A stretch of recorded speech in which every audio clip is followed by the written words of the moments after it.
We have a disaster. The southern border is a disaster. Hillary's a disaster. Jeb Bush wants Common Core. It's a disaster. Common Core has to be ended. It's a disaster.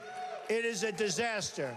Justice Roberts is a disaster. Obamacare is a disaster. Obamacare, it's been a disaster. Unless you get hit by a truck, you can't even use it. So Obamacare is a disaster. It's a total disaster. It's a catastrophe. Rand Paul, you have to understand, is a disaster in the polls. He's a disaster on military. Walker, whose state, by the way, is a disaster. But I won't say that. The schools are a disaster. The hospitals and education is a disaster. Our airports are a disaster. The EPA is a disaster. It's killing us. This trade pact is a disaster. The trade deal was a disaster. What a disaster the Veterans Administration is. VA is a disaster. Iraq was a disaster. When we leave, it's going to be a disaster. Yemen was a total victory. And then, like, 3 months later, it was like a disaster. Our enemies are a disaster, and the Iran deal is a disaster. A total disaster. The Iran deal is a disaster. It's a disaster. It is a disaster. Disaster.